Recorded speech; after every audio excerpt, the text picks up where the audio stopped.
I always knew I was the second best child in my family. It wasn't something my parents ever said directly, they didn't need to. Their actions spoke louder than any words could. My brother Mike was their golden child, their firstborn, their pride and joy. 2 years older than me, he could do no wrong in their eyes. I remember when we were kids, and he broke Mom's favorite vase while playing baseball in the house. Instead of scolding him, Mom just smiled and said, "Boys will be boys. At least you're practicing your swing, honey." But when I accidentally spilled juice on the carpet a week later, it was a different story entirely. "Irene, how could you be so careless?" Mom's voice still rings in my ears. "Go get the cleaning supplies right now. And you're grounded for the weekend." These double standards were the backdrop of my childhood. Mike would get C's in school, and our parents would say, "Well, he's just more focused on sports right now." But if I got an A- instead of an A+, they'd barely look up from their phones and mutter, "You could do better if you tried harder." The only person who really saw me, was my grandmother. She lived just a few blocks away, and her house became my sanctuary. Sure, she doted on Mike too, brought him cookies, went to all his games, the works. But unlike my parents, she noticed my achievements too. The pattern continued year after year. Mike's birthdays were grand affairs with bounce houses, dozens of friends, and elaborate cakes. My birthdays, well, half the time my parents forgot them entirely. I remember my 10th birthday, I sat at the breakfast table, waiting for someone to say something. Mom was busy helping Mike with his science project, and Dad was reading the newspaper. That evening, when I finally worked up the courage to remind them, Dad looked genuinely surprised. "Oh, right. Happy birthday, kiddo. We'll get you something next time we're at the mall." They never did. Only Grandma remembered. She'd always come over with a small gift and a homemade cupcake with a single candle. "Make a wish, my dear," she'd whisper, and for a moment, I felt like I mattered. I learned to live with it, to expect nothing and be surprised by even the smallest acknowledgement. I threw myself into my studies, joined every academic club I could find, and tried to build my own identity away from Mike's shadow. But at home, I might as well have been invisible. The day Grandma got sick, everything changed. I was 14, and Mike was 16. I spent every afternoon at the hospital with her, doing my homework in the uncomfortable chair beside her bed while she dozed. Mike visited too, but less frequently. He was busy with football practice, and our parents said that was important for his future. One evening, just a few days before she passed away, she called our whole family to her hospital room. Mom, Dad, Mike, and I gathered around her bed. Her voice was weak but determined as she looked directly at Dad. "Son," she said, gripping his hand, "I want you to promise me something about my inheritance." She paused to catch her breath. "Promise me you'll use it for both of their educations, Mike's and Irene's. Both of them need to go to college." Dad nodded solemnly. "Of course, Mom, I promise you, right here in front of everyone, that your inheritance will go to both Mike's and Irene's education." After Grandma's death, I threw myself into my studies with even more determination. Even though I knew about her inheritance and Dad's promise, I wasn't taking any chances. I wanted to prove that I deserved to go to college on my own merits. My report cards were filled with A's, but nobody at home ever asked to see them. I'd leave them on the kitchen counter, hoping someone would notice, but they'd end up buried under takeout menus and Mike's football schedules. The only person who would have proudly displayed them on her fridge was no longer there to do so. I joined the debate club, despite my hands shaking every time I had to speak in public. "Clear your throat less, Irene," my debate coach would say. "You have good arguments, let them hear them." Gradually, my voice grew stronger, though at home it remained as invisible as ever. I won first place in the state science fair with my project on renewable energy. The local newspaper even ran a small article about it. I left it on Dad's desk, but it disappeared under a stack of papers, unread. Meanwhile, Mike's every football game made it onto our family calendar, marked with bright red circles. Then came Mike's graduation. Suddenly, our normally quiet house transformed into party central. Mom spent weeks planning every detail, from the catering to the decorations. "We're so proud of you, son," Dad announced during the party, clinking his glass for attention. The backyard was packed with relatives, friends, and what seemed like half the neighborhood. "Not only has our boy graduated, but he's also heading to Preston University this fall." Mike sat there grinning, keys to his new car dangling from his fingers. I stood in the corner, holding a plate of cake I wasn't eating. "Thanks to Mom's inheritance," Dad continued, his voice thick with emotion, "we've been able to secure Mike's future at one of the best colleges in the country. She would have been so proud." The guests erupted in applause and congratulations. 2 months later, we drove Mike to Preston University, 6 states away. Mom and Dad helped him move into his dorm, took hundreds of pictures, and spent 2 extra days in town just to make sure he settled in okay. After that, our house became Mike's satellite campus. Mom and Dad called him every day, sometimes putting him on speaker so his voice would fill the kitchen during dinner. They drove up to visit him at least twice a month, always returning with stories about his classes, his friends, his football practice. Meanwhile, I continued my senior year, alone in my quiet room, studying for tests nobody would celebrate, winning competitions nobody would attend, preparing for a future I wasn't sure I'd be allowed to have. 2 years passed quickly, and I finished high school at the top of my class. Not that anyone at home noticed or cared. On graduation day, I put on my white dress and honor cords alone. My parents had left 3 days earlier for a much-needed vacation with Mike. "We'll bring you back a souvenir," Mom had said casually, as if missing my graduation was as trivial as missing a regular Tuesday dinner. I sat among my classmates during the ceremony, watching other parents beam and take photos. My friend Jenny's mom even took some pictures of me, saying, "Your parents will want to see these." I didn't have the heart to tell her they probably wouldn't. While my classmates celebrated with their families, I went home and started working on my college applications. I'd been preparing for this moment for months, carefully crafting essays, gathering recommendation letters, and documenting all my academic achievements. The acceptance letters started arriving a week later. Evergreen State University offered me a full scholarship with free dorm accommodation. Their letter praised my academic achievements and extracurricular activities. Then came the acceptance from Blackwood Private College. Their program was exactly what I wanted, though the tuition was steep, not as expensive as Mike's Preston University, but still substantial. I knew my parents still had my portion of Grandma's inheritance. I'd overheard them discussing money matters enough times to know it was there, waiting, just as Grandma had intended. So I waited for their return, the Blackwood acceptance letter safely tucked away in my desk drawer, the Evergreen offer hidden as my backup plan. They came back tanned and cheerful 2 weeks later.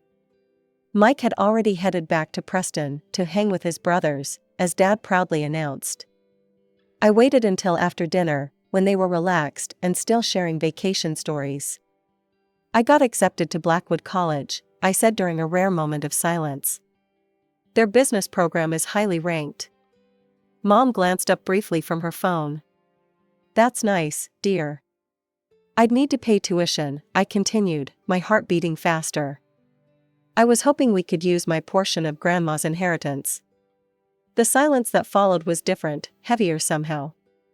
Dad set down his coffee mug, exchanging a look with Mom. "We don't have money for your college tuition," he said flatly. I felt my chest tighten. "But, Grandma's inheritance? She made you promise, in front of everyone, that it would go to both our educations." Mom had the decency to look slightly uncomfortable, but Dad just shrugged. "We spent that money on our vacation. The rest went to your brother, he needed it more." "It was an expensive trip," Mom added, as if that explained everything. "And Mike's tuition isn't getting any cheaper. He needs the extra support." I stared at my parents, trying to process what they'd just said. The room felt too small, too hot. "You promised her," I said, my voice shaking. "Grandma made you promise." "We were all there, you, Mom, Mike, me. She made you swear you'd use the money for both our educations. Dad took another sip of his coffee, not even looking at me. I just didn't want to upset my mother in her final days. We knew from the start we wouldn't be giving you any of that money. Something inside me snapped. 18 years of being invisible, of swallowing my words, of accepting their neglect, it all came rushing out at once. "You're liars," I shouted, standing up so quickly my chair fell backward. "You're nothing but liars who betrayed your own mother's dying wish. You spent my college money on a vacation. You gave it to Mike, who already had his share. You've been lying to everyone, to Grandma, to me, too. Get out." Dad's words cut through my tirade like ice. I thought I'd misheard. "What?" "You heard your father," Mom said, her voice cold. "Get out of this house. You're 18 now, an adult. If you're so independent that you can talk to us this way, you can take care of yourself." Before I could respond, Mom grabbed my arm and practically dragged me upstairs to my room. She yanked my old suitcase from under the bed and threw it at my feet. "Pack your things," she said, pulling open my drawers. "I want you out of here first thing tomorrow morning." I stood there, frozen, watching as she pulled out the suitcase's expandable handle. This was really happening. My own parents were throwing me out. "Mom," I started to say, but the look she gave me was one I'd never seen before, like I was a stranger who had invaded her home. That's when it hit me, they were strangers too. Maybe they always had been. The people I'd been trying to please all these years, hoping for their love and approval, didn't really exist. These were just two people who happened to share my DNA. I packed in silence. Clothes, books, my laptop, the few precious photos I had of Grandma. Mom stood in the doorway watching, arms crossed, as if making sure I wouldn't steal anything. As if there was anything in this house I wanted anymore.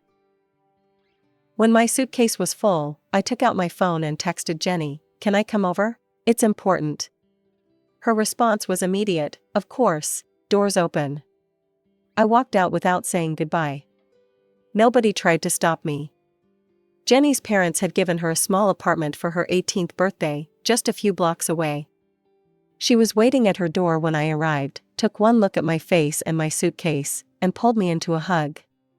That night, as we sat on her couch drinking hot chocolate, I made my decision. I would accept the offer from Evergreen State University. The full scholarship and free dorm would be my ticket to independence. But I needed money for books and living expenses, so I'd have to work first. That summer at Sunnyside Cafe taught me more than just how to make the perfect latte. Between taking orders and balancing trays, I learned what it meant to stand on my own feet. My tips went straight into a savings account, growing dollar by dollar, while my paychecks covered basic necessities. When fall came, I hugged Jenny goodbye and moved into my dorm at Evergreen State.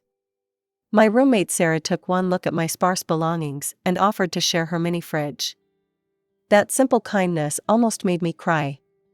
I found a job at the college library, shelving books and manning the reference desk during evening shifts. Between classes, work, and studying, I barely had time to think about my former life.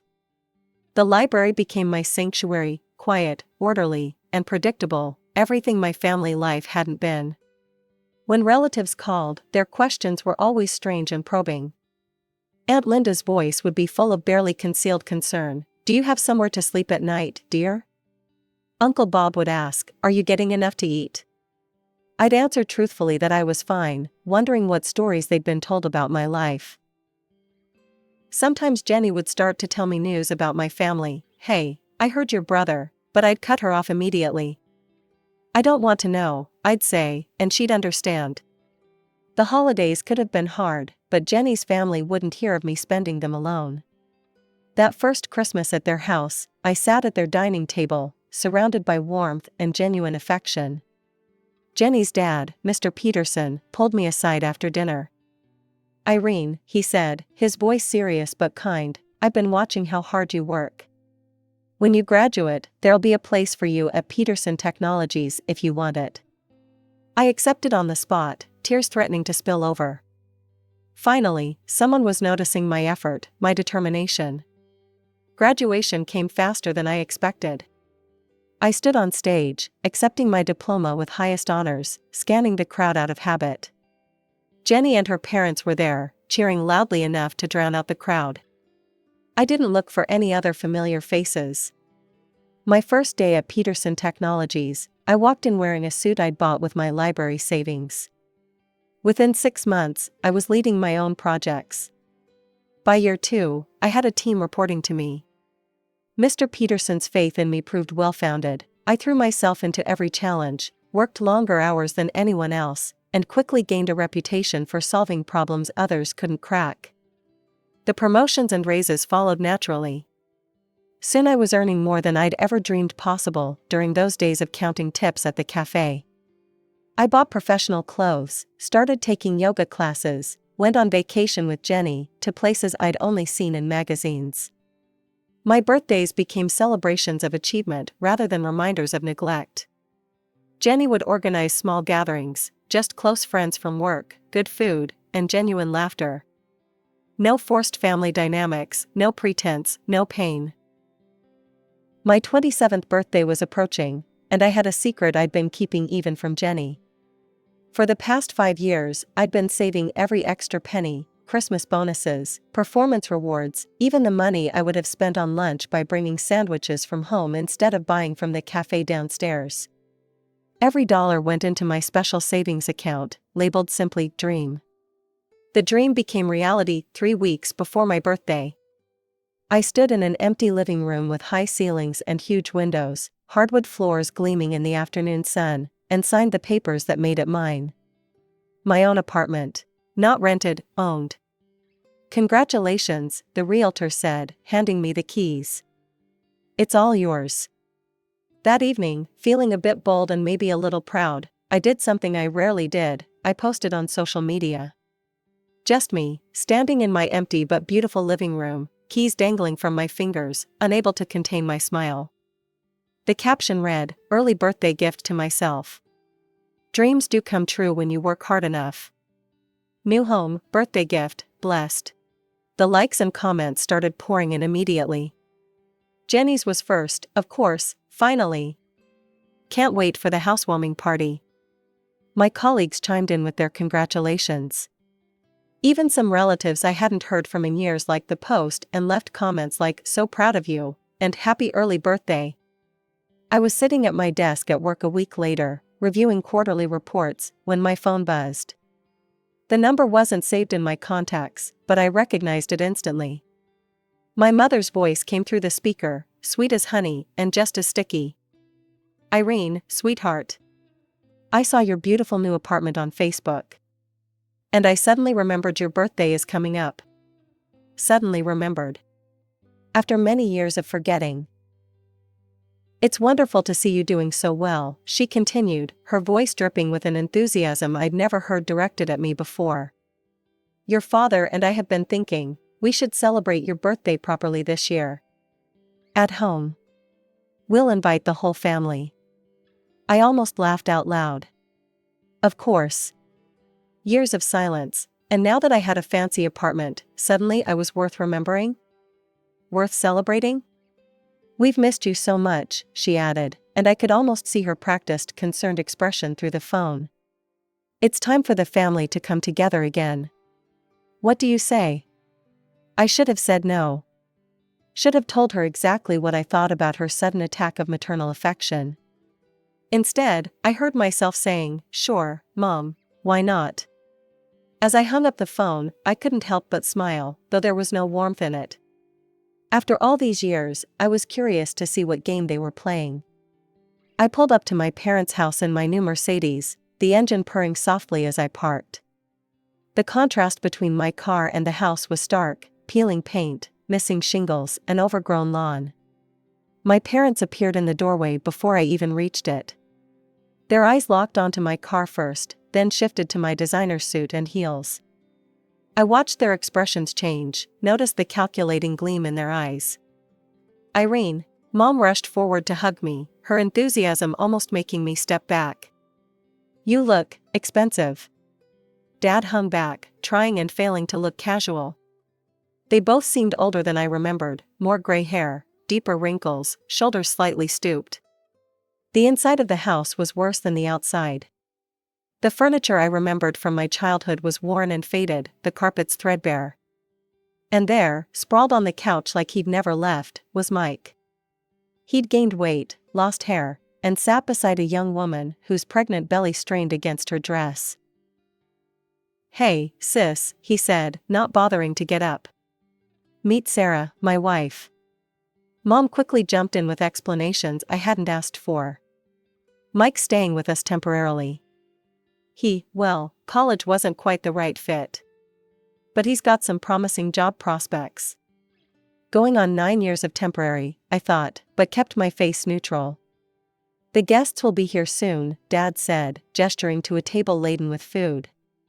"But first, tell us about your job. That's quite a car you're driving. Must be making good money, huh?"